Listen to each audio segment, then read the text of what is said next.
The particular fourth part of the earth here in the context of the four seal trends of Antichrist's kingdom is certainly therefore that very kingdom. Further, Daniel chapter 11 identifies Antichrist as king of the north, in the process of describing his wars with the king of the south, wherein a large part of the tribulation's first half will be consumed, compare Daniel 11:40 through 45. We also know from elsewhere in Daniel and from Revelation that this northern kingdom is roughly equivalent to the Roman Empire of John's day, a revival of sorts of that ancient kingdom. See respectively Daniel 9:26 and Revelation 17:9 through 11. Add to this picture the fact the kings and therefore kingdoms of the East will be relatively uninvolved in the main events of the tribulation until they are summoned for Armageddon, Revelation 16:12 through 14, and the further fact that the Babylon of Revelation chapters 17 and 18 is both somehow a part of the beast's kingdom, yet distinct from it, and must therefore represent the one so far unnamed quarter of the earth, namely the West. And we arrive at the following general division of the world at the time of the tribulation. North Europe, Antichrist's initial ally and conquest. South Africa and the Middle East. East, Asia and the Pacific. West, Western Hemisphere, Babylon, Antichrist's homeland. All this is an admittedly brief composite sketch of a number of important passages and extensive teachings, the explication and exegesis of which are found in parts 3 through 5 of this series. However, it is hoped that this overview will be useful in helping to understand the initial applicability of the first four seals, namely that they will be first and foremost evident within the realm of Antichrist's victorious conquests. The beast's initial area of conquest is Europe, the Mediterranean and the Near East, the seat of Rome's power, against which Antichrist will proceed through alliance, subterfuge, intimidation, and open hostilities from his original base of power, symbolic Babylon, of which he is king, Isaiah 14:4, alternatively Tyre, Ezekiel 28:1 through 19. While these facts clearly imply that Babylon, the West, will be spared the worst of these four deadly trends in the early part of the tribulation, it should be kept in mind that Babylon, an object of jealousy and loathing to the rest of Antichrist's subjects, will be virtually destroyed near the tribulation's end.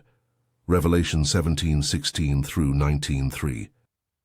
We also need to mention here the relationship between the four horsemen and the four cherubs, that is, the living creatures.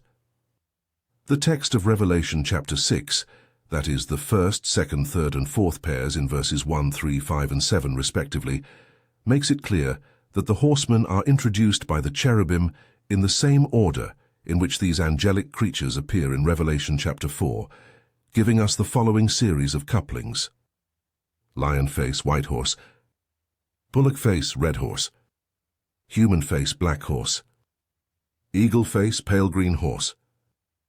Inasmuch as the faces of the cherubs represent aspects of the God-man Jesus Christ in his role as God's mediator between God and man, while the horsemen represent trends of the kingdom of the false Christ, Satan's surrogate Messiah, the juxtaposition of the two is significant. For we have in this collocation a clear and telling contrast between the wonderful aspects of Messiah and his coming kingdom on the one hand, and the horrible trends of Antichrist's satanic kingdom on the other. The lion-faced cherub's introduction of the rider on the white horse contrasts the righteous conquering Lion of Judah with the evil conquering beast, Antichrist.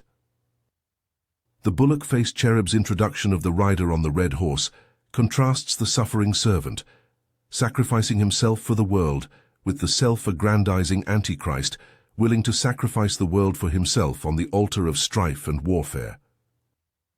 The human-faced cherub's introduction of the rider on the black horse contrasts the bread of life giving himself to provide the world eternal sustenance with the greedy Antichrist, taking away mankind's material sustenance. The eagle-faced cherub's introduction of the rider on the pale green horse contrasts the resurrection and eternal life provided by Christ with the death and corruption provided by Antichrist. All four of the trends represented by the four horsemen are far from unique in the history of the earth. It is rather the intensity, rapidity, and extensiveness of these four deadly trends which are unique. And just as the number 4 symbolizes completeness of coverage in terms of the earth, so the fact that the horsemen are 4 in number symbolizes the comprehensive nature of the distress and tribulation destined for those within the sphere of Antichrist's rule. These 4 deadly trends show us distinctly what it will be like to live in a world under the devil's thumb. For all of these trends are direct results of Antichrist's deliberate policies and should serve to reinforce our appreciation of the fact that everything in this world not directly related to God is, at its core, nothing but vanity. As believers, we know that permanent security, safety, and stability in this world are really not much more than illusions. How much more will this truth not be obvious for those who first bear the brunt of the aggressive, seditious, avaricious, and malignant policies of Satan's chosen man? For though he will promise peace, harmony, prosperity, and justice, Antichrist will deliver the opposite for all but his most dedicated followers. For all who have chosen instead to follow the Son of God, this preview of the coming regime which the 4 horsemen represent makes for a sobering warning of the spiritual preparations we would be well advised to make before that day arrives.